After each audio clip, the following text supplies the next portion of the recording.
અમદાવાદ આરટીઓને બોમ્બથી ઉડાવવાની ધમકી મળી છે। ધમકીભર્યો મેસેજ મળતા જ તંત્ર હરકતમાં આવ્યું છે। બ્રેકિંગ ન્યૂઝ મળી રહ્યા છે। અમદાવાદના આરટીઓને બોમ્બથી ઉડાવવાની ધમકી મળી છે। અમદાવાદ આરટીઓ કચેરીને તાત્કાલિક ખાલી કરાવાઈ છે। ટેસ્ટ આપવા આવેલા લોકોને પણ પરત મોકલાયા છે। પોલીસ અને બોમ્બ સ્ક્વોડ દ્વારા સઘન ચેકિંગ હાથ ધરવામાં આવી રહ્યું છે। હાલ જે બ્રેકિંગ ન્યૂઝ મળી રહ્યા છે, અમદાવાદના આરટીઓને બોમ્બથી ઉડાવવાની ધમકીના સમાચાર મળી રહ્યા છે। ધમકીભર્યો મેસેજ મળતા જ તંત્ર હરકતમાં આવ્યું છે અને ત્યાં ટેસ્ટ આપવા આવેલા લોકોને પરત મોકલવામાં આવ્યા છે। માનસી પટેલ આપણી સાથે લાઈવ જોડાઈ ગયા છે। માનસી, અમદાવાદ આરટીઓને બોમ્બથી ઉડાવવાની ધમકી, શું વિગતો?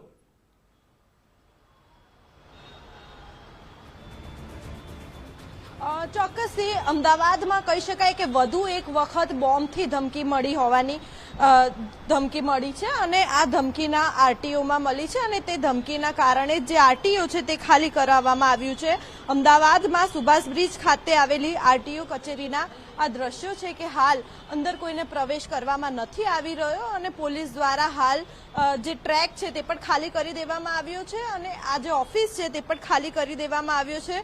અમદાવાદમાં હાઈ એલર્ટ આપવામાં આવ્યું છે કારણ કે આરટીઓને બોમ્બથી ઉડાવી દેવાની જે ધમકી મળી હતી અને ત્યારબાદ હડકંપ મચી છે કારણ કે અમદાવાદની આરટીઓ કચેરીમાં રોજના લાખો લોકો આવતા હોય છે અને આ લાખો લોકોના જીવનો સવાલ છે કે આ પ્રકારની જે ધમકી મળી છે અને આ ધમકીના કારણે હાલ તો પોલીસ વિભાગ એલર્ટ મોડમાં જોવા મળી રહ્યું છે કારણ કે તાત્કાલિક એક્શન મોડમાં પણ આવી ગયેલું જોવા મળી રહ્યું છે। હાલ તો પોલીસ વિભાગની જે ટીમ છે તે આરટીઓ કચેરી ખાતે પહોંચી ચૂકી છે અને ધમકી મળતાની સાથે જ સમગ્ર જે આરટીઓ પરિષદ છે તેને ખાલી કરી દેવામાં આવ્યું છે અને જે લોકો ઓફિસના સમયે આવી રહ્યા છે તે લોકોને પણ પ્રવેશ આપવામાં આવ્યો નથી રહ્યો કારણ કે આરટીઓ ખાતે જે ટ્રેક ટેસ્ટ છે તે પણ ખાલી કરવામાં આવ્યો છે અને તમામ જે ઉમેદવારો જે ડ્રાઇવિંગ લાયસન્સ માટેની જે પરીક્ષા આપવા માટે આવી રહ્યા હતા તેમને પણ પરત મોકલવામાં આવ્યા છે। સુરક્ષાને ધ્યાનમાં રાખીને કોઈ પણ વ્યક્તિને પરિષદમાં રહેવા દેવામાં આવ્યો નહોતો। આ ઘટનાને પગલે આરટીઓ ખાતે જે નિયમિત કામકાજ તાત્કાલિક અસરથી બંધ કરી દેવામાં આવ્યું છે। દ્રશ્યોમાં પણ જોઈ શકાય છે કે જે આરટીઓમાં કામ કરતા જે કર્મચારીઓ આવી રહ્યા છે અને આ કર્મચારીઓને પોલીસ વિભાગ અટકાવી રહ્યું છે, તેમને અંદર પ્રવેશ નથી આપવા દેવામાં આવી રહ્યો કારણ કે સુરક્ષાને ધ્યાનમાં રાખીને તમામ જે કર્મીઓ છે તેમને પણ રોકવામાં આવી રહ્યા છે। મહત્વનું છે કે બોમ્બ સ્ક્વોડ અને ડોગ સ્ક્વોડની જે ટીમ છે તેને પણ બોલાવી દેવામાં આવી છે।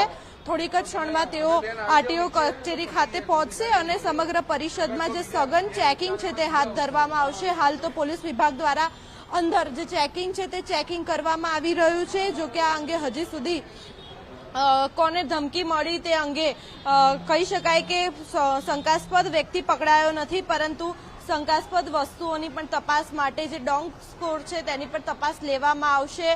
પોલીસની પ્રાથમિક જે તપાસ છે તે તપાસ ચાલી રહી છે અને ધમકી મેસેજ મારફતે આપવામાં આવી હોવાની જે શક્યતાઓ છે તે સામે આવી રહી છે। હજી સુધી સત્તાવાર પુષ્ટિ કરવામાં આવી નથી, પરંતુ અધિકારીઓ દ્વારા ઘટનાની ગંભીરતાથી જે તપાસ છે તે તપાસ શરૂ કરવામાં આવશે અને ધમકી આપનાર વ્યક્તિ સુધી પહોંચવા માટે જે સાયબર સેલ છે તેની પણ જે મદદ છે તે લેવામાં આવશે અને સ્થાનિક પોલીસના જે અધિકારીઓ છે તેઓ પણ આવી ચૂક્યા છે અને હાલ તમામ જે પરિસ્થિતિ છે તે કાબૂમાં હોવાનું સામે આવી રહ્યું છે કારણ કે હજી સુધી કોઈ પણ વિસ્ફોટક જે સામાન છે તે નથી મળી આવ્યો। એટલે કે આ ઘટનાને શહેરની સુરક્ષા વ્યવસ્થાને લઈને હજી એક વખત પ્રશ્નો જે છે તે ઊભા કરી રહ્યા છે। બીજા પણ દ્રશ્યો બતાવીશ કે જે બોમ્બ સ્ક્વોડ છે અને ડોગ સ્ક્વોડ છે તે આરટીઓ કચેરી નીચે આવી ચૂકી છે અને હવે થોડીક જ ક્ષણોમાં તેઓ ઉપર આવશે અને જે આરટીઓ કચેરીની જે ઓફિસ છે ત્યાં પણ તેમના દ્વારા જે તપાસ કરવામાં આવશે અને ત્યારબાદ જે ડ્રાઇવિંગ જે ટેસ્ટ ટ્રેક છે ત્યાં પણ તપાસ કરવામાં આવશે। જે ટેસ્ટ ટ્રેક છે તે પણ સંપૂર્ણપણે ખાલી કરી દેવામાં આવ્યું છે। જે લાયસન્સ વિભાગ છે કે જે લેખિત અને મૌખિક પરીક્ષા લેવામાં આવતી હોય છે તે પણ ખાલી કરી દેવામાં આવ્યું છે અને હવે સમગ્ર જે આરટીઓ છે તેની તપાસ કરવામાં આવશે। હાલ તો તમામ પોલીસ વિભાગની જે ટીમ છે તે આવી પહોંચી છે અને કહી શકાય કે સમગ્ર વિસ્તારને કોર્ડન કરવામાં આવ્યો છે અને કોર્ડન કરીને હવે આ જે ટીમ આવી પહોંચી છે તે સઘન તપાસ હાથ ધરવામાં આવશે અને જે આરટીઓ પરિષદ છે તેને કોર્ડન કરીને તમામ જે ખૂણાઓની જે તપાસ છે તે કરવામાં આવશે। શંકાસ્પદ વસ્તુઓ, વાહનો અને બિલ્ડિંગના દરેક ભાગમાં જે સ્કેન છે તે સ્કેન કરવામાં આવશે। મહત્વનું છે કે ડિસ્પોઝલ સ્કોડ, ડોગ સ્કોડ અને ક્રાઇમ બ્રાન્ચની જે ટીમો છે તે હાલ તો આવી ચૂકી છે અને હવે થોડીક જ ક્ષણોમાં સમગ્ર જે આરટીઓ પરિષદમાં ચેકિંગ હાથ ધરવામાં આવશે અને સાયબર સેલની મદદથી ધમકી આપનાર વ્યક્તિને પણ શોધવા માટેની તજવીજ તપાસ છે તે કરવામાં આવશે. આસપાસના જે સીસીટીવી કેમેરાના ફૂટેજ છે તે પણ તપાસવામાં આવશે જેથી કોઈ પણ શંકાસ્પદ હલચલ સામે આવી શકે નહીં. હાલ તો આ ઘટનાને પગલે સમગ્ર આરટીઓ પરિષદમાં સુરક્ષા વ્યવસ્થા કડક બનાવવામાં આવી છે અને ખાસ કરીને સરકારી કચેરીઓમાં જે તપાસ છે તે તપાસ ચાલી રહી છે અને ખાસ કરીને વાત કરવામાં આવે તો શાળાઓ, કોર્ટ પરિષદ અને સરકારી કચેરી હવે આરટીઓમાં આ પ્રકારની ધમકીભર્યો મેલ મળ્યો છે એટલે તેના કારણે હાલ તો જે તપાસનો જે ધમધમાટ છે તે શરૂ કરવામાં આવ્યો છે. જી બિલકુલ માનસી, સમગ્ર માહિતી સાથે જોડાવા બદલ આપનો આભાર.